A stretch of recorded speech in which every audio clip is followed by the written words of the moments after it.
It's on, right? Okay, so we just had 4 very, very interesting talks, and I'm sure there are a lot of questions. Don't disappoint me, don't disappoint us. Ask away. I suppose just to get the ball rolling on people get the mics up. I think what I'd really like to find out is depending on whether I take like a career in teaching or research or even in business, what would be the one most important skill, I think, all the panelists that I should have, should I venture into one of your fields? Mr. Lee can start answering the question. I think it's such a broad question. You know, if I have to choose one word, enjoy yourself. Don't do something you don't like. Well, if you're talking about research, I think what Wishing covered is really evident. The ability or the gut to take failure. In fact, for him, it's 30% failure. For graduate study, mine is about 95%. At one time, I was dragging my back because of the choice. Yes. Every day. So I guess it's a long race. The person that hang on to it to the end is the winner.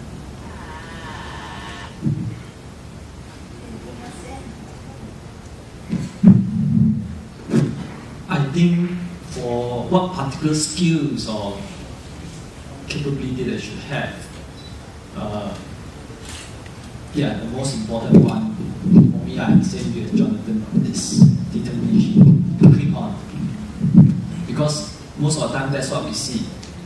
Even if you are given something that you like to do, you can brainwash yourself to do it. You just have to brainwash yourself to do it. And after some time, you realize that it's no longer your advisor or your organization supervisor brainwashing you. You are brainwashing the others below you. So that's the most important thing is, as long as you get yourself engaged in the topic and tell yourself that it's very important that you do it and you can foresee the impact, then you just do it. So that's why it drives your passion. And that's what's driving me. If you don't have this passion, you realize that any topic that's given to you is a chore.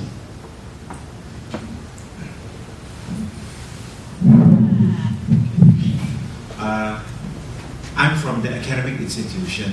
That is our primary mission. So we often look for people who, passion seems like an overused word, but that is exactly what we are looking for. People who have great interest in imparting knowledge, people who can stay the course, and most importantly, people who can communicate and engage the students.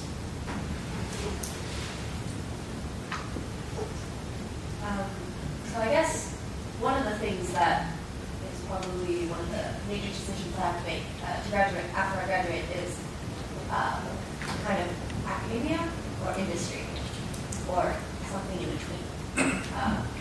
For your experiences, how did you choose? Or what was the driving factor of your choice?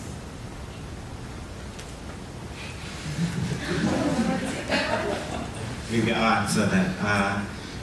Actually, I did my PhD very late in life because after my undergraduate, I went to work, and from interacting with people in academia, I realized that maybe this is one possibility to contribute and to translate what I do at work to teaching a new generation of. At that time, I was in medical laboratory technology. So when Singapore Poly asked me to join as an academic staff, I had no hesitation. By that time, I had worked 2 years overseas and 5 years in Singapore. So I thought that was a good change for me. And also at the same time, I think I was tired of working. I was with a hospital laboratory, so often on call and not much of a social life. But of course, when I went to the teaching track, it wasn't also much of a social life because there's a lot of preparation that you have to do. But it was something that I wanted to do, and I thought I had a lot to bring to the academic institution. But my journey is such that I was able to then take my postgrad, my master's and my PhD, whilst working at Singapore Poly. So I thought that was a good combination because I love teaching, so I wanted to continue with teaching. But at the same time, I also thought maybe there's something for me in R&D. So I embarked on my R&D career as well. So I'm not sure whether you can find this kind of combination in many places, but do consider Singapore Poly. So how do you go from science to business? What was the biggest question? Well, I guess perhaps other than myself, everybody's the able scientist, so maybe I may shed a different perspective, for the graduating students like yourselves. I think at the end of the day, you just have to ask yourselves, are you really contributing to the society in either some form or another? It's not just about making money. It's not just about doing things that you enjoy. It's more about what this really leads to. And if you have that clear so-called direction or conscious, then you begin to find whether you are going to remain in the academic or research, or just like myself in the business world, and it will give you a much more upbeat passion just to know that you are doing this for things other than yourself. So I think that to me is very important. I've been doing business for almost 40 years, and I'm still enjoying what I'm doing. This is called longevity, as far as I'm concerned. A question concerning basically the work that you've done during a PhD and what you're doing now. So there was a quote from our Asian Turing Award winner, a colleague who was giving a seminar here in Melbourne. We said that when she was doing her PhD, halfway through she realized that she really didn't like what she was doing her PhD. But then she realized that she can just look finish it because, in her words, the PhD was not really so much. It was not really so much what she did in her PhD, but after the PhD she could do whatever she wanted. So from your experience, how much actually continuing your PhD, how important is it really for the work that you're doing now? Or is it more like a step into the academic world that you can pursue maybe other research areas? Perhaps I'll just answer this because the organization does set a certain direction for you, but what my department director always say, the rest of our time is yours. So if you're really passionate about something, because you are getting a salary, you still have to finish your daily job to get the things out.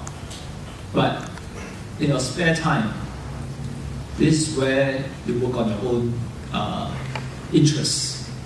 That's what I did for the past 5 years.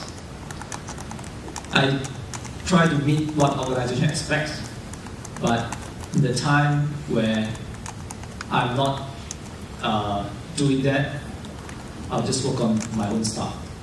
That's on my own interest. I can still publish. They still recognize it as a publication under IPC. They will not so-called disown that publication just because it's not their interest. Because we still have to contribute to academic knowledge. We have to create more knowledge for our next generation too. But it's just that we are a little bit different in the sense A-star is meant to hopefully, or what we are doing now, create economic impact or positive growth to our GDP. That is the main mission of ASTAR. So if you have made some impact to the GDP, of course the rest of the time is yours. You're free to make impact in any other areas that you like. That's the flexibility that I enjoy when I'm working at IFBC. I think it's part of growing up. Remember that when you're young, your parents will tell you what is dangerous, what is safe. So if you start out as a child, very daring, and you don't recognize a lot of the danger ahead of you, the probability of you growing up healthy will be lesser. So it's a fact. So people that are selected, I believe in this room, are people that at least can take advice when they're young, as a kid, from their parents.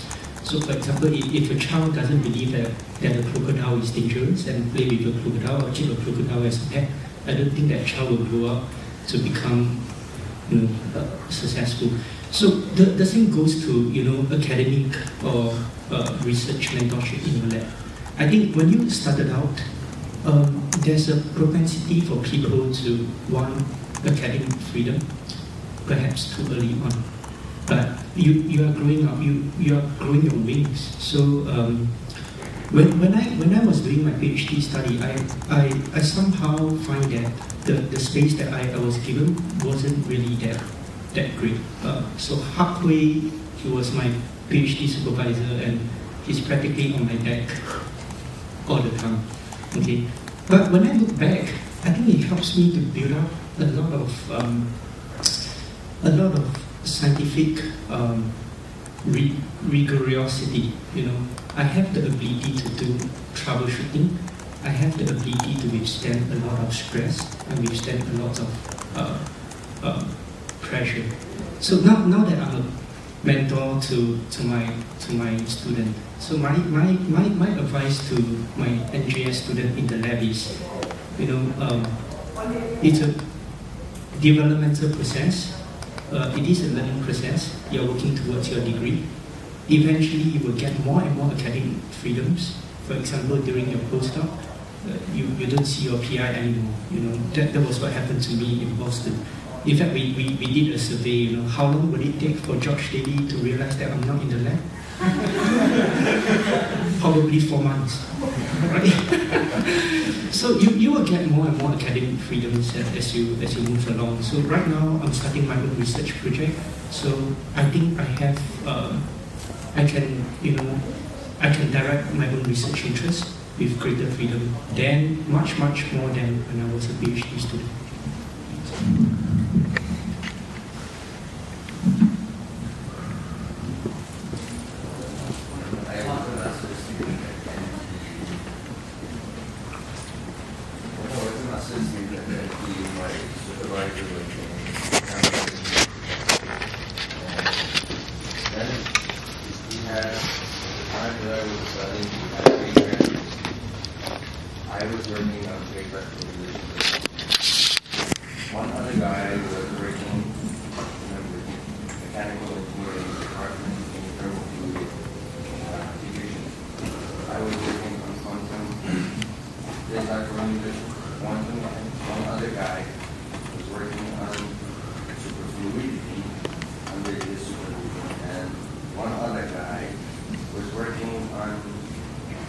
Train simulation.